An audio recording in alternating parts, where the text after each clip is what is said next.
राधे राधे। दोस्तों, क्या आप जानते हैं कि नाम जप की महिमा हमारे जीवन में कैसी अद्भुत और अलौकिक शक्ति ला सकती है। हमारे धार्मिक ग्रंथों और पुराणों में कहा गया है कि केवल सच्चे मन और भाव से परमात्मा का नाम जपने से जीवन के सारे अंधकार दूर हो जाते हैं और आत्मा दिव्यता में समाहित हो जाती है। आज की कहानी ऐसी ही एक सरल लेकिन गहरी आध्यात्मिक अनुभव को आपके सामने लाने जा रही है। यह कहानी है एक अनपढ़ भक्त और उसकी मासूम भक्ति की, जिसने ईश्वर के हृदय को छू लिया। ये कहानी हमें सिखाती है कि जब एक भक्त सच्चे हृदय से भगवान का स्मरण करता है तो ईश्वर भी अपनी कृपा बरसाने से पीछे नहीं हटते। तो आइए इस प्रेरणादायक और अद्भुत कथा की यात्रा शुरू करते हैं। तैयार हो जाइए इस भक्त और भगवान की अनोखी लीला को सुनने के लिए। एक अनपढ़ लेकिन सरल और निस्वार्थ हृदय वाला व्यक्ति महात्मा जी के पास आया। उसकी आंखों में भक्ति की प्यास थी और उसने बड़े ही सरल भाव से कहा, महाराज, हमको तो कोई सीधी सादी बात बता दो ताकि हम भगवान का नाम ले सकें।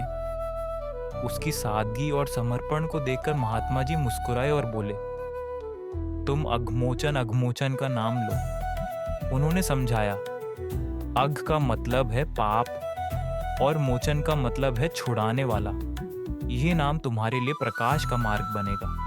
वह सीधा साधा ग्रामीण महात्मा जी के आदेश को अपने जीवन का संकल्प बना चुका था।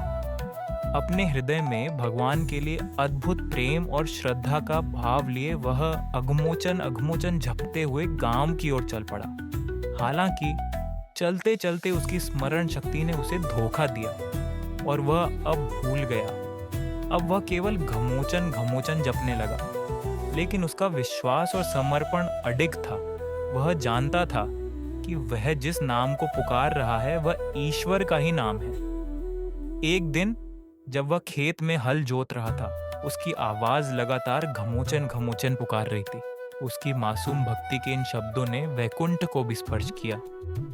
भगवान विष्णु, जो उस समय लक्ष्मी जी के साथ भोजन कर रहे थे, इस अद्वितीय नाम को सुनकर मुस्कुरा उठे। उनकी इस मुस्कान से लक्ष्मी जी चकित हुई और बोली, प्रभु, आप क्यों हंस रहे हैं? भगवान बोले, आज मेरा एक भक्त ऐसा नाम ले रहा है जो किसी शास्त्र में भी नहीं लिखा गया है।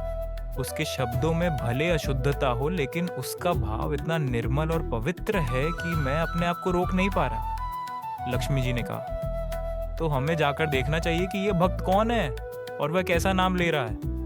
भगवान और लक्ष्मी जी स्वर्गलोक से उतरकर उस भक्त के खेत में पहुंचे। पास ही एक गड्ढे के भीतर भगवान छिप गए और लक्ष्मी जी ने भक्त से पूछना शुरू किया, अरे तू ये क्या घमोचन बोल रहा है? भक्त ने उनकी बात पर ध्यान नहीं दिया। वह सोच रहा था कि यदि उसने इसका उत्तर दिया तो उसका नाम जप रुक जाएगा। बार बार पूछने पर भी जब वह चुप रहा तो लक्ष्मी जी को उसकी भक्ति और तन्मयता का अनुभव हुआ। अंत में जब भक्त से रहा नहीं गया तो उसने गुस्से में कहा, जा, तेरे पति का नाम ले रहा हूं। लक्ष्मी जी चौंक गई। उनके मन में विचार आया, ये तो हमें पहचान गया। जब उन्होंने फिर पूछा कि कहाँ है मेरे पति, तो भक्त ने झुंझलाते हुए कहा, वहां गड्ढे में है, जा देख ले। यह सुनकर भगवान स्वयं प्रकट हो गए और लक्ष्मी जी से बोले, देखा, इस नाम जप में कैसी शक्ति है। यह भक्त अघमोचन और घमोचन का भेद भले न समझे, लेकिन इसकी भक्ति इतनी प्रबल है कि मेरे हृदय को खींच लाए। भगवान ने भक्त को अपने दिव्य दर्शन देकर आशीर्वाद दिया। यह सिद्ध कर दिया कि शुद्ध हृदय और समर्पण से भरे शब्द, चाहे वे अशुद्ध ही क्यों ना हो, ईश्वर तक पहुंचने के सबसे सरल मार्ग हैं। भगवान का हृदय भक्त की मासूम पुकार से भर जाता है और वह उसके हर शब्द में अपनी महिमा अनुभव करते हैं। नाम जपते रहो, ईश्वर को स्मरण करते रहो। इससे तुम्हारे जीवन में दिव्यता और आनंद का संचार होगा। तुम्हारा मन पवित्र होगा और भगवत कृपा से तुम्हारे जीवन का हर क्षण महक उठेगा। तो दोस्तों, ये कहानी हमें यह सिखाती है कि ईश्वर की भक्ति में शुद्धता, सादगी और सच्चाई का होना कितना महत्वपूर्ण है। भक्त का ज्ञान या शब्दों की शुद्धता मायने नहीं रखती, बल्कि उसका समर्पण और प्रेम सबसे बड़ी बात है। जब हम पूरे मन से भगवान का स्मरण करते हैं तो ईश्वर हमारी हर पुकार सुनते हैं, भले ही वह शब्दों में त्रुटिपूर्ण क्यों ना हो। उनकी कृपा असीम है और उनका हृदय अपने भक्तों की निस्वार्थ भावना से पिघल जाता है। इसीलिए अपने जीवन में भक्ति और नाम जप को अपनाइए। हरि का नाम जपते रहिए, क्योंकि यही वह मार्ग है जो हमें आनंद, शांति और मोक्ष की ओर ले जाता है।